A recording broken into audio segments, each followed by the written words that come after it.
Hi guys, आज हम पढ़ेंगे दोष विवेचन। दोष का एक्सप्लेनेशन अष्टांग हृदय के अनुसार या आचार्य बागभट्ट के अनुसार। तो आचार्य बागभट्ट ने दोष के बारे में क्या बताया है वो हम पढ़ेंगे आज। तो देखते हैं श्लोक। वायु पित्तम कफश्चेति त्रयोदोषा समासता विकृता अविकृता देहम धनंती रुते वर्धयंती च। इसका रेफरेंस है अष्टांग हृदय सूत्र स्थान के फर्स्ट चैप्टर का 6th एंड 7th श्लोक। अब श्लोक के प्रत्येक शब्द का अर्थ देखेंगे। वायु पित्तम कफश्चेति, बात पित्त और कफ। त्रयोदोषा समासता, तीन शारीरिक दोष। समासता का मतलब होता है सारांश, सार भाग, निचोड़ या संक्षेप में। तो हम यहाँ पे कह सकते हैं कि इन्होंने संक्षेप में बता दिया बात पित्त कफ। या फिर ये भी कह सकते हैं कि जो पूरा आयुर्वेद है उसके जो सारांश है, जो सार भाग है, जो निचोड़ है, या इंग्लिश में कह सकते हैं जिस्ट है, वो है वात पित्त कफ, तीन दोष। ठीक है। विकृता अविकृता, विकृत और अविकृत। विकृत मतलब बिगाड़ा हुआ, मतलब उसमें कोई एनोमलीज है, मतलब उसमें कोई जो डिफरेंट जो नेचुरल कंडीशन है उससे अलग है, वो होता है विकृत। और अविकृत, अविकृत मतलब कोई उसमें विकलता नहीं है, कोई बिगाड़ा हुआ नहीं है, बिल्कुल जो उसकी नेचुरल स्टेट है बिल्कुल वैसा ही वो है अविकृत, यानी कि बिल्कुल ठीक। देह धनंती, देह को नष्ट करता है। रुते वर्धयंती, वृद्धि करता है या पालन करता है। ठीक है। अब हम पूरे श्लोक का अर्थ देखेंगे। वायु पित्तम कफश्च इति त्रयोदोषा समासता विकृता अविकृता देहम धनंती रुते वर्धयंती च। अष्टांग हृदय सूत्र स्थान के फर्स्ट चैप्टर का 6th एंड 7th श्लोक। अब इसका मीनिंग देखते हैं। समासता का मतलब है संक्षेप में, या फिर ये कह सकते हैं सारांश। तो यहाँ पे हम देखते हैं संक्षेप में, यानी कि इन ब्रीफ, बात पित्त कफ ये तीन शारीरिक दोष हैं। बात पित्त कफ क्या है? शारीरिक दोष। हमारी मतलब हमारी जो बॉडी है, जो फिजिकली हमारी बॉडी प्रेजेंट है, जो एग्जिस्टेंस है इसका फिजिकल वर्ल्ड में, इसके जो दोष है वो है बात पित्त कफ।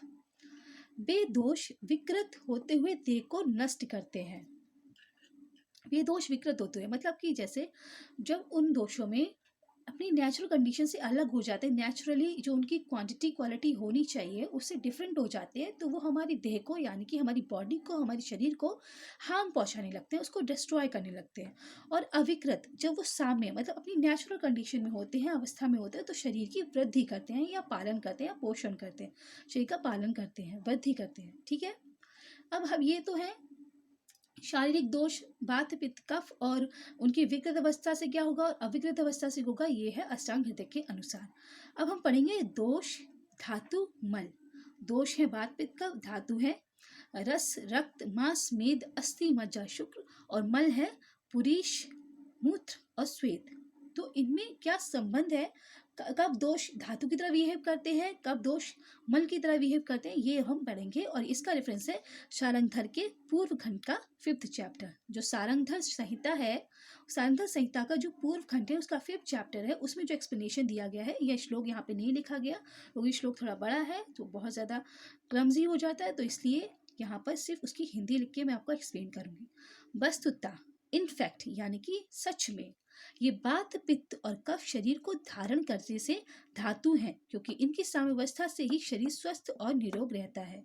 इसका मतलब ये है बात पित्त कफ जब शरीर को धारण करने से धातु है, मतलब हमने अभी देखा कि बात पित्त कफ जब अपनी अविकृत अवस्था में होते हैं तो बॉडी को बढ़ाते हैं, बॉडी को इंक्रीज करते हैं, मतलब उसमें वर्धन करते हैं, उसका पालन करते हैं। जब पालन करेंगे तो जैसे कि धातु है रस, रक्त, मांस, मेद, अस्थि, मज्जा, शुक्र, इनकी वृद्धि होगी, इनकी एक साम्य अवस्था आ जाएगी, मतलब जो नेचुरल स्टेट है वो आ जाएगी। तो इसका मतलब है ये शरीर को धारण कर रहे हैं, क्योंकि जो ब्लड होता है वो हमारी जो ब्लड है, जैसे कि ब्लड का काम क्या है, ब्लड अगर हमारे शरीर में पोषण कर रहा है, तो अगर वो अपने वायु पित्त और कफ अगर ये साम्य अवस्था है तो ये भी शरीर का पालन करने लगते हैं। ठीक है। तो उस टाइम में क्या कहते हैं, धातु। किंतु जब ये स्व प्रकोप कारण वशात अपनी परिणाम से न्यून अथवा अधिक हो जाते हैं और शरीर को दूषित कर रोग उत्पन्न करने लगते हैं, तब इनकी संज्ञा दोष हो जाती है। अब जब ये जो वात पित्त और कफ है ये स्वप्रकोपण अवस्था स्वप्रकोपण अवस्था क्या होती है, या तो अपनी क्वांटिटी से बहुत कम हो गए हैं या अपनी क्वांटिटी से बहुत ज़्यादा हो गए हैं, ये हो जाते हैं तो शरीर को दूषित करने लगते हैं। जैसे कि हम धातु एग्जाम्पल लेते हैं, अगर रक्त की अमाउंट हमारी बॉडी में जितना होना चाहिए उससे कम हो जाता है तो भी हमारी बॉडी में डिजीज़ होगी, और अगर रक्त बहुत ज़्यादा बढ़ जाता है तो भी हमारी बॉडी में डिजीज़ होगी। इसी तरह जब दोष ये जो वात पित्त कफ है, वात पित्त कफ का क्या काम है, जब अविकृत अवस्था में होता है शरीर को धारण करता है, शरीर को धारण करेगा तो रसक मांस मेद आदि को बढ़ाएगा। तो ये जब असाम्य अवस्था में होते हैं तो ये शरीर को दूषित असाम्य अवस्था जब अपनी प्रकोप अवस्था में होते हैं तो ये शरीर को दूषित करने लगते हैं, इसलिए इनको दोष कहते हैं।